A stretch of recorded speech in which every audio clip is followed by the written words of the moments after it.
सन 2019 के इंतखाबात में बीजेपी की बड़ी कामयाबी के बाद ये तासुर आम है कि शायद इंडिया मुकम्मल तौर पर कौम परस्त या हिंदू परस्त हो गया है। लेकिन इन्हीं इंतखाबात में हिंदुस्तानी रियासत आंध्र प्रदेश का सियासी मंजरनामा एक अलग कहानी सुना रहा है, जहां एक ऐसी जमात मुकम्मल तौर पर छाई रही जिसका सरबराह हिंदू नहीं बल्कि एक मसीही है और जिसको वजूद में आए अभी 10 बरस भी नहीं हुए।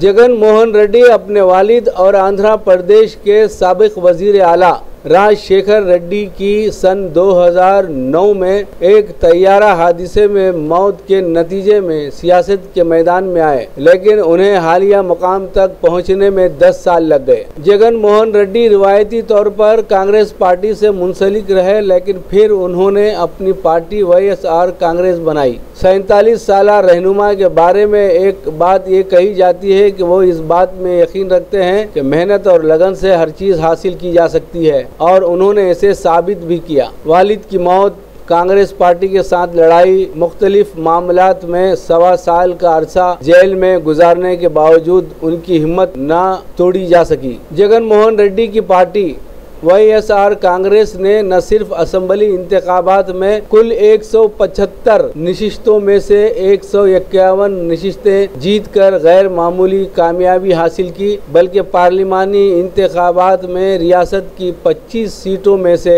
22 नशिस्तों पर भी कामयाबी हासिल की। उनकी इस कामयाबी की अपनी कहानी है। उन्होंने सन 2009 में कांग्रेस के टिकट पर पार्लिमानी इंतखाबात में कामयाबी हासिल की, लेकिन उनके वालिद की नागहानी मौत से उनके परस्तार इस कदर दिल बर्दाश्ता हुए कि कई लोगों ने खुदकुशी कर ली। जगन मोहन रेड्डी ने यह तय किया कि वो उन लोगों के अहले खाना से मिलेंगे जिन्होंने उनके वालिद के गम में मौत को गले लगा लिया या बीमार पड़ गए। वालिद की मौत के 6 माह बाद उन्होंने उद्धारपुर यात्रा यानी ताज़ियती या अश्कशुई का सफ़र शुरू किया। कांग्रेस पार्टी की मरकजी क़यादत ने उन्हें इस सफ़र को ख़त्म करने के लिए कहा, लेकिन उन्होंने ये कहते हुए इस सफ़र को ख़त्म करने से इनकार कर दिया कि ये उनका ज़ाती और जज्बाती मामला है। मामले ने इतना तूल पकड़ा कि जगन मोहन रेड्डी ने कांग्रेस पार्टी को खैरबाद कहते हुए अपनी नई पार्टी के क़याम का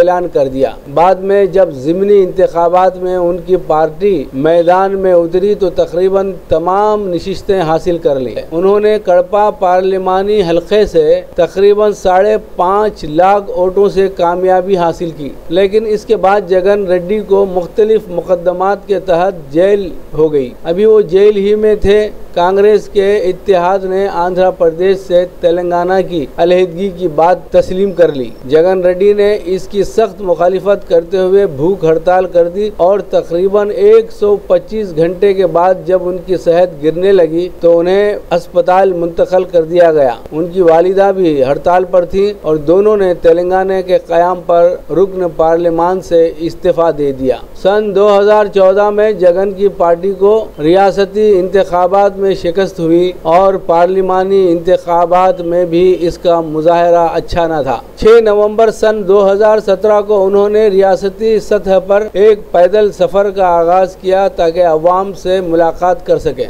इस यात्रा यानी सफ़र का नाम उन्होंने प्रजा संकल्प यात्रा यानी अवाम के अहद का सफ़र रखा। इसके तहत उन्होंने 13 अजला के 125 असेंबली हलकों का दौरा किया। ये सफ़र 3000 किलोमीटर से ज़्यादा तवील रहा, जो 430 दिनों तक जारी रहा। जगन रेड्डी पर गबन और ख़यानत के इल्ज़ामात के तहत कई मुकदमात दर्ज हैं। उन्होंने इंतखाबात लड़ने के लिए दिए जाने वाले अपने हल्फनामे में अपने खिलाफ 31 मुकदमों का जिक्र किया है। वाईएसआर कांग्रेस और जगन के अहले खाना का कहना है कि उनके खिलाफ जारी मरकजी तफ्तीशी ब्यूरो की जांच सियासी साजिश है। उनकी हालिया कामयाबियों और उनकी उम्र को देखते हुए कहा जा सकता है कि सियासत में जगन मोहन रेड्डी का मुस्तकबिल देर तक रोशन रहेगा। उनके हरीफ और रियासत के वजीर आला चंद्रबाबू नायडू ने शिकस्त फाश के बाद इस्तीफा दे दिया है।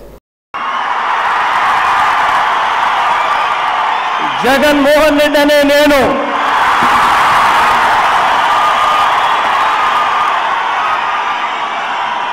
శాసనం ద్వారా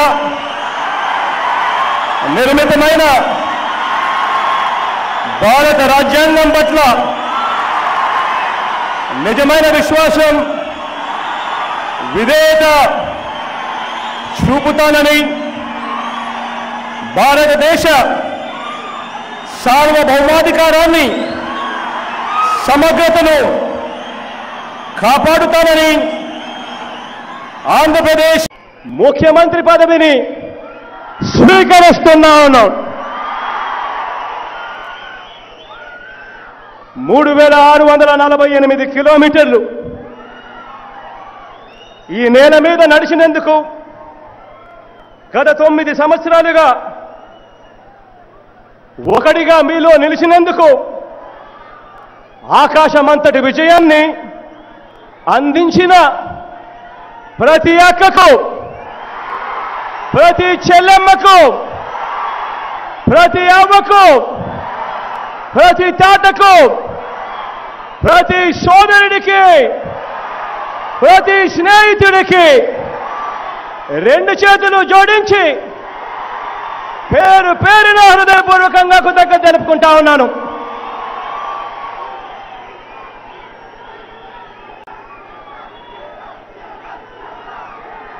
వేదిక మీద ఉన్న పెద్దలు, ప్రత్యేక ఆహ్వానితులుగా విచ్చేసిన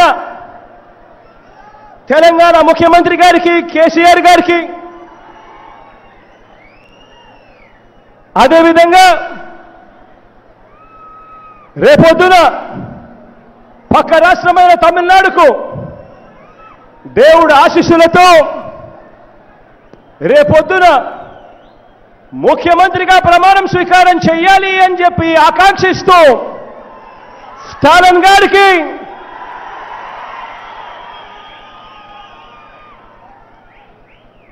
ఇక్కడికి వచ్చిన పెద్దలందరికీ కూడా 2 చేతులు జోడించి పేరు పేరున నమస్సుమాంజలు తెలుపుకుంటా ఉన్నాను అందరికీ.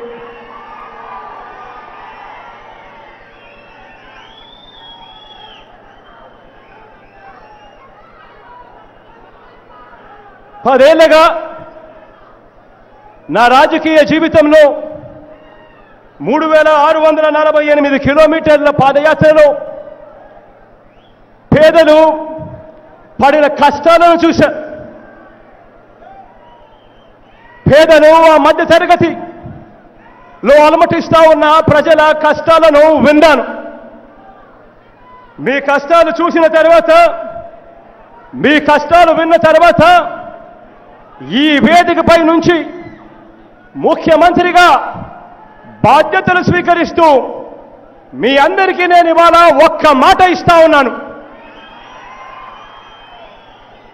మీ కష్టాలను నేను చూశాను, మీ బాధలు నేను విన్నాను. మీ అందరికీ నేను ఇవాళ చెప్తా ఉన్నాను, నేను ఉన్నాను అని మీ అందరికీ కూడా నేను ఇవాళ చెప్తా ఉన్నాను.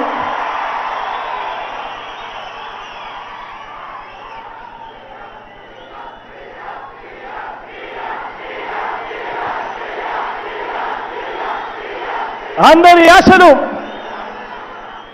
అందరి ఆకాంక్షలు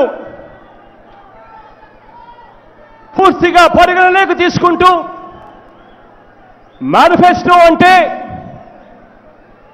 కేవలం 2 పేజీలతో ఎప్పుడూ కూడా ప్రజలకు గుర్తుండేట్టుగా, ప్రజలకు ఎప్పుడూ కూడా కనిపించే విధంగా ప్రజల ప్రతి కష్టాన్ని కూడా తీర్చేందుకు 2 పేజీలతో మేనిఫెస్టో తీసుకొచ్చాం. గత ప్రభుత్వాల మాదిరి, గత పాలకుల మాదిరి పేజీలకు పేజీలు, బుక్కులకు బుక్కులు తీసుకురాలేదు మేనిఫెస్టోలు. ప్రతి కులానికి ఒక పేజీ పెట్టి ప్రతి కులాన్ని ఎలా మోసం చేయాలి అన్న ఆలోచనతో తీసుకొని రాలేదు మేనిఫెస్టో. ఎన్నికలు అయిపోయిన తర్వాత మేనిఫెస్టో అన్నది ఒక చెత్తబుట్టలో పడేసే పత్రం కింద, ఒక బుక్ కింద తీసుకొని రాలేదు మేనిఫెస్టోను. మేనిఫెస్టో అంటే ప్రతి ఒక్కరికి కూడా తెలిసి ఉండాలి. మేనిఫెస్టో అంటే ఎన్నికల ప్రణాళిక అనంటే మనం ఎన్నుకున్న ముఖ్యమంత్రి ఈ 5 సంవత్సరాలలో మన కోసం ఏం చేస్తాడు అన్న సంగతులు ప్రజలకు ప్రతి ఒక్కరికి గుర్తుండాలి. ఆ గుర్తుండేట్టుగా ప్రజలకు అనుక్షణం అది కనిపించేట్టుగా కేవలం 2 పేజీలతో మేనిఫెస్టోని తీసుకొచ్చాను, మీ కళ్ళ ముందు పెట్టాను. ఆ మేనిఫెస్టోను ఇవాళ మీ అందరికీ ఒక మాట ఇస్తా ఉన్నాను. ఆ మేనిఫెస్టోలో చెప్పిన, ఆ ఎన్నికల ప్రణాళికలో చెప్పిన ప్రతి అంశంలోనూ మేనిఫెస్టోను ఒక ఖురాన్గా భావిస్తాను, మేనిఫెస్టోను ఒక బైబిల్గా భావిస్తాను, మేనిఫెస్టోలోని ప్రతి అంశం భగవద్గీతగా కూడా భావిస్తాను అని చెప్పి మీ అందరికీ నేను చెప్తా ఉన్నాను. ఆ మేనిఫెస్టోని ఒక ఊపిరిగా ఈ 5 సంవత్సరాలు మీకోసం పనిచేస్తాను అని చెప్పి ముఖ్యమంత్రి హోదాలో మీ అందరికీ నేను ఇవాళ మాటిస్తా ఉన్నాను అని చెప్పి మరొకసారి తెలియజేస్తా ఉన్నాను. అదే మేనిఫెస్టోను ముందుకు తీసుకెళ్తూ నవరత్నాల్లో మీ అందరికీ కూడా మాటిచ్చినట్టుగానే అదే మేనిఫెస్టోలో నుంచి ఒక అంశం గురించి నేను ఇవాళ చెప్తాను. ఈరోజు ఆ అవ్వ తాతల కోసం, ఆ అవ్వ తాతల ఆశీస్సులు ఈ కార్యక్రమంలో మొట్టమొదటిగా తీసుకునేందుకు ఆ అవ్వ తాతల కోసం ఇవాళ నేను చెప్తా ఉన్నా. 4 సంవత్సరాల 10 నెలల కాలం వరకు మనం చూశాం. 5 సంవత్సరాలు ముఖ్యమంత్రిగా ఎన్నిక కాబడితే 4 సంవత్సరాల 10 నెలల కాలం మన కళ్ళు ఎదురునే కనిపించింది. ఆ 4 సంవత్సరాల 10 నెలల కాలంలో ఆ అవ్వ తాతలను, అవ్వ నీకు పెన్షన్ ఎంతవ్వా అని చెప్పి అడిగితే ఆ అవ్వ నోట్లో నుంచి వచ్చే మాట 1000 రూపాయలు అని చెప్పి కనిపించే మాట. కొందరు అవ్వలైతే అది కూడా వచ్చేది కాదు అని చెప్పి ఇలా చేతులు ఊపుతా ఉన్న పరిస్థితులు. ఆ ప్రతి అవ్వకు నేను ఇవాళ చెప్తా ఉన్నా, 4 సంవత్సరాల 10 నెలల కాలం వరకు కేవలం ఎన్నికలు 2 నెలలు మాత్రమే ఉన్నాయి అన్నంత వరకు పెన్షన్ 1000 రూపాయలు ఇస్తా ఉన్న పరిస్థితిని పూర్తిగా మార్చేస్తా ఉన్నాను అని చెప్పి నేను ఇవాళ మీ అందరికీ సభాముఖంగా చెప్తా ఉన్నాను. ఎన్నికల ప్రణాళికలో, ఎన్నికల మేనిఫెస్టోలో, నవరత్నాల్లో భాగంగా ఆ ప్రతి అవ్వకు నేను మాటిచ్చాను, ప్రతి తాతకు నేను మాటిచ్చాను, ఆ ప్రతి వితంతు అక్క చెల్లెమ్మలకు మాటిచ్చాను. పెన్షన్ 3000 రూపాయలకు పెంచుకుంటూ పోతాను అని చెప్పి మాటిచ్చాను. ఆ మాట నిలబెట్టుకుంటూ ఇవాళ నా మొట్టమొదటి సంతకం పెట్టబోతా ఉన్నాను. ఆ అవ్వ తాతల పెన్షన్ అక్షరాల ఇవాళ ఈ జూన్ నెల నుంచి 2250 రూపాయలతో మొదలు పెట్టబోతా ఉన్నాను. అధ్యయనం వైఎస్ఆర్ పెన్షన్గా, వైఎస్ఆర్ పెన్షన్ కానుకగా ఆ అవ్వ తాతల కోసం ఇవాళ నేను సంతకం పెట్టబోతా ఉన్నాను. మొట్టమొదటి సంతకం.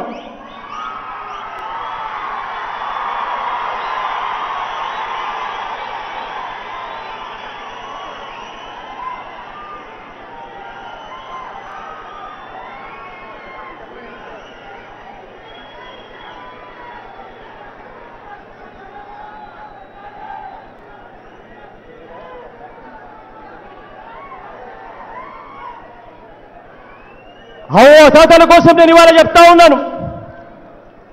ఈ సంవత్సరం 2250 రూపాయలతో మొదలు పెడతా ఉన్నాం. రేపు సంవత్సరం 2500 రూపాయలకు తీసుకొని పోతాము. ఆ తర్వాత సంవత్సరం 2750 రూపాయలకు తీసుకొని పోతాము. ఆ తర్వాత సంవత్సరం 3000 రూపాయలకు కూడా తీసుకొని పోతాము. ఆ అవ్వ తాతలకు ఇచ్చిన మాటను ఈ సందర్భంగా నెరవేర్చబోతా ఉన్నాము అని చెప్పి ఆ అవ్వ తాతలు ఆశీస్సులు కోరుతూ మీ మనవడిగా ఇవాళ 2 చేతులు జోడించి పేరున ఆశీస్సులు ఇవ్వమని చెప్పి కోరుతా ఉన్నాను. ప్రతి అవ్వను ప్రతి తాతను ఇవాళ నేను మీ అందరికీ ఒక విషయం చెప్పదలుచుకున్నా. నవరాత్రాల్లో మనం చెప్పిన ప్రతి అంశము ప్రతి ఒక్కరికి అందాలి, ప్రతి పేదవాడికి అందాలి. కులాలు చూడకూడదు, మతాలు చూడకూడదు, రాజకీయాలు చూడకూడదు, పార్టీలు చూడకూడదు. ప్రతి ఒక్కరికి కూడా నవరత్నాల్లోని ప్రతి అంశం అందాలి. ఇది జరగాలి అనంటే వ్యవస్థలోకి విప్లవాత్మక మార్పులు తీసుకొని రావాలి. అది జరిగించేందుకు ఇవాళ నేను మీ అందరికీ కూడా ఒక మాట చెప్తా ఉన్నాను. మళ్ళీ ఆగస్టు 15వ తారీఖు వచ్చేసరికి, అంటే ఇవాళటి నుంచి కేవలం 2.5 నెలల కాలంలో ఆగస్టు 15వ తారీఖు వచ్చేసరికి అక్షరాల మన గ్రామాలలో గ్రామ వాలంటీర్లుగా అక్షరాల 4 లక్షల ఉద్యోగాలు ఇవ్వబోతా ఉన్నాము అని చెప్పి మీ అందరికీ కూడా హామీ ఇస్తా ఉన్నాను.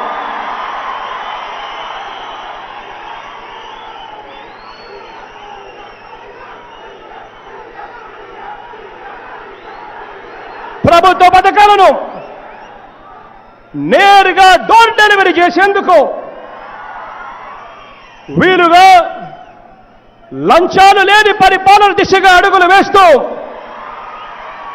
ప్రతి గ్రామంలోనూ ప్రతి 50 ఇళ్లకు ఒక గ్రామ వాలంటీర్ను నియమిస్తా ఉన్నాము అని చెప్పి మీ అందరికీ కూడా చెప్తా ఉన్నాము.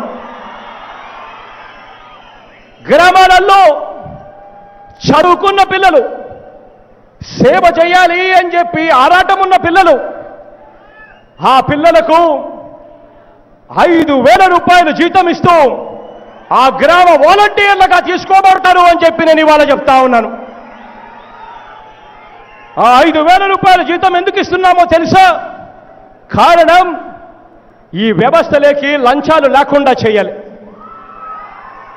5,000 రూపాయల జీతం తీసుకుంటా ఉన్నప్పుడు ప్రజలకు చెందాల్సిన, ప్రజలకు ఇవ్వాల్సిన ఏ పథకంలో కూడా ఎటువంటి కక్కుర్తి కూడా ఉండకూడదు అని, ఎటువంటి పక్షపాతము కూడా ఉండకూడదు అని, ఎటువంటి లంచాలు కూడా ఉండకూడదు అని చెప్పి ప్రతి గ్రామ వాలంటీర్కు కూడా 5,000 రూపాయలు జీతం ఇస్తూ వాళ్ళందరికీ కూడా సేవా దృక్పథం ఉన్న పిల్లలందరికీ కూడా వాళ్లకు మెరుగైన ఉద్యోగాలు వేరే చోట ఎక్కడైనా వచ్చేంత వరకు కూడా గ్రామ వాలంటీర్లుగా వాళ్ళు పనిచేసే కార్యక్రమం శ్రీకారం చుడతా ఉన్నాము. ఇవన్నీ కూడా ఈ 4 లక్షల ఉద్యోగాలు కూడా అక్షరాల ఆగస్టు 15వ తారీఖు కల్లా పూర్తిగా అందుబాటుకు వస్తాయని చెప్పి మీ అందరికీ కూడా హామీ ఇస్తా ఉన్నాను. ఈ ప్రభుత్వ పథకాలు ఏ ఒక్కరికి అందకపోయినా, ప్రభుత్వ సేవలు ఏ ఒక్కరికి అందకపోయినా, ఎక్కడైనా పొరపాటుల లంచాలు కనిపించినా మీ అందరికీ నేను ఇవాళ చెప్తా ఉన్నాను.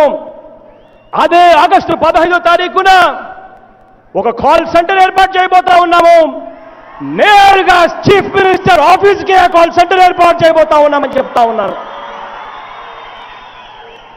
ఏ ఒక్కరికి ప్రభుత్వ పథకాలు అందకపోయినా, ఏ ఒక్కరికి వివక్ష కనపడినా, ఏ ఒక్క చోట లంచాలు కనిపించినా నేరుగా ముఖ్యమంత్రి కార్యాలయానికి నేరుగా ఫోన్ కొట్టి చెప్పచ్చు అని చెప్పి నేను ఇవాళ మీ అందరికీ కూడా చెప్తా ఉన్నాను. నేరుగా సీఎం ఆఫీస్ నంబర్ మీ అందరికీ అందుబాటులో ఉంటుందని చెప్తా ఉన్నాను. పరిపాలనలో విప్లవాత్మక మార్పులు తీసుకొచ్చే దిశగా గ్రామ సచివాలయాలను తీసుకొస్తా ఉన్నాం. మీ గ్రామంలో అన్ని వర్గాలకు ప్రాతినిధ్యం కల్పిస్తూ మీ గ్రామంలోనే అక్షరాల 10 మందికి గ్రామ సెక్రటేరియట్లో నేరుగా గవర్నమెంట్ ఉద్యోగాలు వచ్చేట్టుగా చేస్తా ఉన్నాము అని చెప్పి మీ అందరికీ హామీ ఇస్తా ఉన్నా. ఈ కార్యక్రమం అక్షరాల గాంధీ జయంతి నాడు అక్టోబర్ 2వ తారీఖు కల్లా పూర్తిగా మరో 1,60,000 ఉద్యోగాలు నేరుగా మీకు అందుబాటులోకి వస్తాయి అని చెప్పి నేను మీ అందరికీ కూడా ఇవాళ హామీ ఇస్తా ఉన్నాను. గ్రామాలలో 10 మంది మీ పిల్లలే మీ గ్రామంలోనే గ్రామ సెక్రటేరియట్లో ఉద్యోగస్తులుగా పనిచేస్తారు. రేపొద్దున మీకు పెన్షన్ కావాలన్నా, రేషన్ కార్డు కావాలన్నా, ఇల్లు కావాలన్నా, ఇల్లు స్థలం కావాలన్నా, ఫీజు రీయింబర్స్మెంట్ కావాలన్నా, ఆరోగ్యశ్రీ కావాలన్నా, ఏది కావాలన్నా, నవరత్నాల్లో ఏ పథకమైనా కూడా నేను ఇవాళ మీ అందరికీ కూడా హామీ ఇస్తా ఉన్నాను. మీరు చేయవలసిందల్లా గ్రామ సెక్రటేరియట్లోకి వెళ్ళి మీరు అప్లికేషన్ పెట్టండి. అప్లికేషన్ పెట్టిన 72 గంటల్లోనే మీకు శాంక్షన్ అయ్యేట్టుగా చేస్తానని చెప్పి మీ అందరికీ కూడా హామీ ఇస్తా ఉన్నా.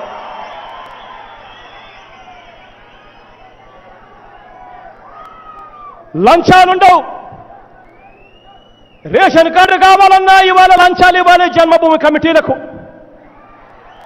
పెన్షన్ కావాలన్నా ఇవాళ లంచాలు ఇవ్వాలి జన్మభూమి కమిటీలకు. ఏది కావాలన్నా కూడా ఇవాళ లంచాలు ఇవ్వాల్సిన పరిస్థితి. పూర్తిగా లంచం అనేదే లేకుండా, రికమెండేషన్కు దావే లేకుండా మీలో ఏ ఒక్కరికి ఏ అవసరమున్నా 72 గంటల్లోనే మీకు శాంక్షన్ అయ్యేట్టుగా చేస్తానని చెప్పి మనస్ఫూర్తిగా ముఖ్యమంత్రిగా నేను ఇవాళ మీ అందరికీ హామీ ఇస్తా ఉన్నా. గ్రామ వాలంటీర్లు ఈ గ్రామ సెక్రటేరియట్తో అనుసంధానమై నవరత్నాలతో పాటు ప్రతి ప్రభుత్వ పథకము కూడా లంచాలకు తావు లేకుండా, రికమెండేషన్లకు తావు లేకుండా నేరుగా మీ ఇంటికి వచ్చి, మీ తలుపు కట్టి, మీ వాకిటిలోకి వచ్చి నేరుగా డోర్ డెలివరీ చేస్తారు అని చెప్పి కూడా మీ అందరికీ కూడా హామీ ఇస్తా ఉన్నా. ఈరోజు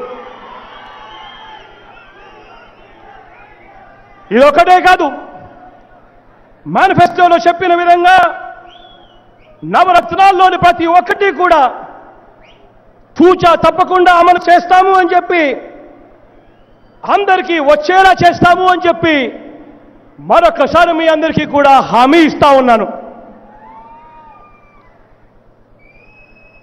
ఆంధ్రప్రదేశ్ ముఖ్యమంత్రిగా 6 కోట్ల ప్రజలకు ఈ వేదిక మీద నుంచి నేను ఇవాళ ఇంకొక హామీ కూడా ఇస్తా ఉన్నా. ఈ రాష్ట్రంలో స్వచ్ఛమైన పాలన, అవినీతి లేని పాలన, వివక్ష లేని పాలన, పై స్థాయి నుంచి కింది స్థాయి దాకా పూర్తిగా ప్రక్షాళన చేస్తాను అని చెప్పి నేను మీ అందరికీ కూడా హామీ ఇస్తా ఉన్నాను. ఈ ప్రక్షాళన చేయడంలో భాగంగా పై స్థాయి నుంచి కింది స్థాయి దాకా అవినీతి అన్నది ఎక్కడా కూడా లేకుండా చేసేందుకు, అందులో భాగంగా అవినీతి ఎక్కడెక్కడైతే జరిగిందో, ఏ ఏ కాంట్రాక్టులలో అవినీతి జరిగిందో, ఏ ఏ పనుల్లో అయితే అవినీతి జరిగిందో ఆ అవినీతికి సంబంధించిన కాంట్రాక్టులు, పనులు అన్నీ కూడా పూర్తిగా రద్దు చేస్తామని చెప్పి కూడా మీ అందరికీ కూడా హామీ ఇస్తా ఉన్నా. అదే కాంట్రాక్టులను ఎక్కువ మంది పాలు పంచుకునేటట్టుగా చేస్తూ, వారు గతంలో చేసిన విధంగా ఆ tailor made pre qualification conditions ను పూర్తిగా మారుస్తూ ఎక్కువ మంది ఆ టెండర్లలోకి పాలు పంచుకునేదానికి అవకాశం ఇస్తూ రివర్స్ టెండరింగ్ ప్రాసెస్ తీసుకొస్తామని చెప్తా ఉన్నా. మీ ముందరనే పెడతాను, ఈ కాంట్రాక్టులో ఇంత లంచాలు తీసుకున్నారు చంద్రబాబు నాయుడు గారి తెలుగుదేశం పార్టీ ప్రభుత్వమని, గత ప్రభుత్వమని, అది మీ ముందరికి తీసుకొచ్చి మీ ముందర పెడుతూ రివర్స్ టెండరింగ్ ద్వారా ఈ కాంట్రాక్టులలో ఎక్కువ మంది పాలుపంచుకునేట్టుగా చేస్తూ, ఆ కాంట్రాక్టులలో 20% మిగిలితే 15% మిగిలితే ఆ 20% మిగిలింది మీ కళ్ళ ముందరితే చూపించి, మీకే చూపిస్తాము, వైఎస్ఆర్ కాంగ్రెస్ పార్టీ అధికారంలో ఉంది కాబట్టి, రివర్స్ టెండరింగ్ జరిగింది కాబట్టి ఈ 20% రాష్ట్ర ప్రభుత్వానికి మేలు జరిగింది, లబ్ధి జరిగింది అని చెప్పి రాష్ట్ర ప్రజలకు అందరికీ కూడా అర్థమయ్యేట్టుగా కొత్త వరవడిక తీసుకొస్తాము అని చెప్పి మీ అందరికీ కూడా హామీ ఇస్తా ఉన్నా.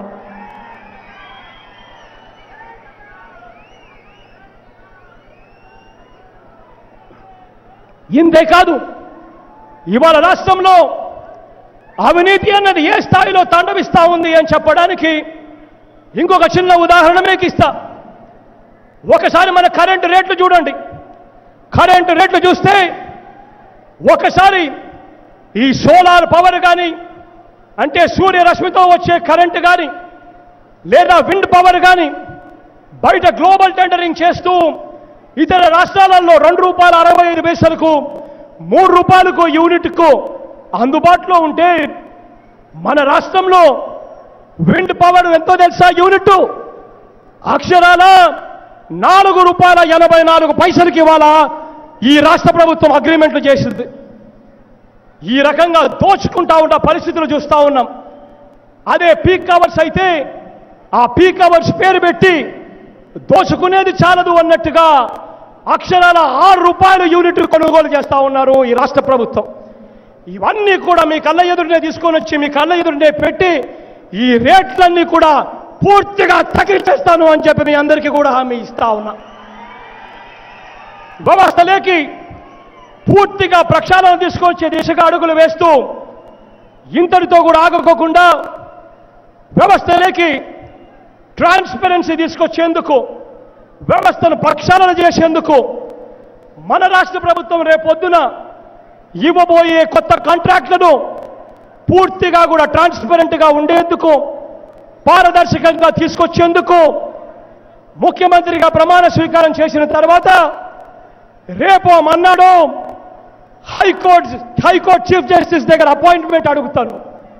ఆ అపాయింట్మెంట్ అడిగి ఆ చీఫ్ జస్టిస్ని కలిసి చీఫ్ జస్టిస్ గారిని ఒక హైకోర్టు జడ్జి చేత నాకు ఇవ్వండి, జ్యుడిషియల్ కమిషన్ వేయండి అని చెప్పి అడుగుతాను. ఆ జ్యుడిషియల్ కమిషన్ నియమించి ఆ హైకోర్టు జడ్జిను తీసుకొచ్చి ఆ హైకోర్టు జ్యుడిషియల్ కమిషన్కు చైర్మన్గా చేస్తాం. చేసిన తర్వాత ప్రతి కాంట్రాక్టు టెండర్లకు పోకమునిపే ఆ జ్యుడిషియల్ కమిషన్ దగ్గరికి పంపిస్తాం. ఆ హైకోర్టు జడ్జి ఏ రకమైన సూచనలు చేసినా, ఏ రకమైన మార్పులు చేసినా అవన్నీ కూడా పూర్తిగా టెండర్లలో అవన్నీ కూడా తీసుకొచ్చి ఆ మార్పులన్నీ కూడా చేసిన తర్వాతనే కాంట్రాక్టర్లకు టెండర్లను పిలుస్తాం. పిలిచిన తర్వాత పారదర్శకంగా జరిగిన ఈ కాంట్రాక్టులలో ఎక్కడా కూడా అవినీతి జరగకోకుండా చేసి పూర్తిగా టెండర్లను పిలుస్తాం.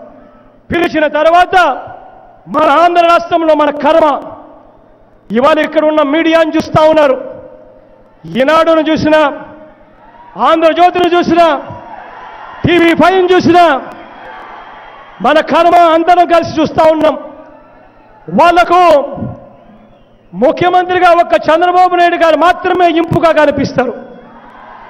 మిగిలిన ఎవరు కూడా వాళ్ళకు ఇంపుగా కనిపించరు.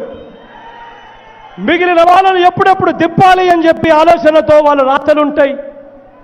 వాళ్ళందరికీ నేను ఇవాళ చెప్తా ఉన్నా, పూర్తిగా టెండర్లను ఇంత పారదర్శకంగా జ్యుడిషియల్ కమిషన్ ద్వారా టెండర్లను పిలిపించి టెండర్లను వేస్తాం.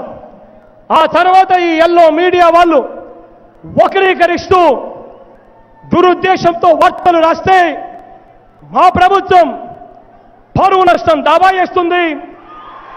హైకోర్టు జడ్జి దగ్గరికి వెళ్ళి వీళ్ళని శిక్షించండి అని చెప్పి గట్టిగా అడుగుతామని చెప్పి కూడా నేను ఇవాళ మీ అందరికీ కూడా చెప్తా ఉన్నా. 6 నెలల నుంచి సంవత్సర కాలం నాకు టైం ఇవ్వండి, ఈ రాష్ట్రంలో ప్రక్షాళన చేస్తాను, అవినీతి అన్నది పై స్థానం నుంచి కింది స్థానం దాకా ఎక్కడా కూడా లేకుండా చేస్తాను అని మీ అందరికీ కూడా మరొకసారి మాటిస్తా ఉన్నాను అని చెప్తా ఉన్నాను.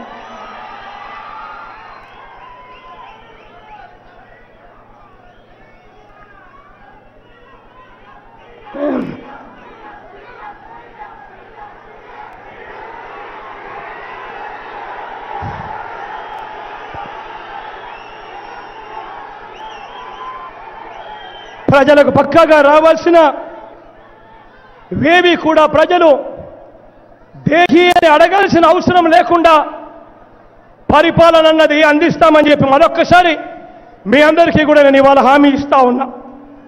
కులం చూడం, మతం చూడం, ప్రాంతం చూడం, వర్గం చూడం, రాజకీయాలు చూడం, పార్టీలు కూడా చూడము అని చెప్పి అర్హులైన ప్రతి ఒక్కరికి కూడా నా ప్రభుత్వంలో వాళ్ళందరూ కూడా నా వాళ్ళే అని చెప్పి నేను భావిస్తాను అని చెప్పి మరొకసారి మీ అందరికీ కూడా హామీ ఇస్తూ చెరగని చిరునవ్వులతో ఆప్యాయతను చూపిస్తూ దీవించినందుకు పేరు పేరున ఇక్కడికి వచ్చినా ఇక్కడికి రాలేకపోయినా కూడా నన్ను ఆశీర్వదించిన ప్రతి అక్కకు, ప్రతి చెల్లెమ్మకు, ప్రతి అవ్వకు, ప్రతి తాతకు, ప్రతి సోదరుడికి, ప్రతి స్నేహితుడికి మరొకసారి పేరు పేరున హృదయపూర్వకంగా కృతజ్ఞత తెలుపుకుంటూ ఆశీర్వదించిన దేవుడికి, ఉన్న నాన్నగారికి,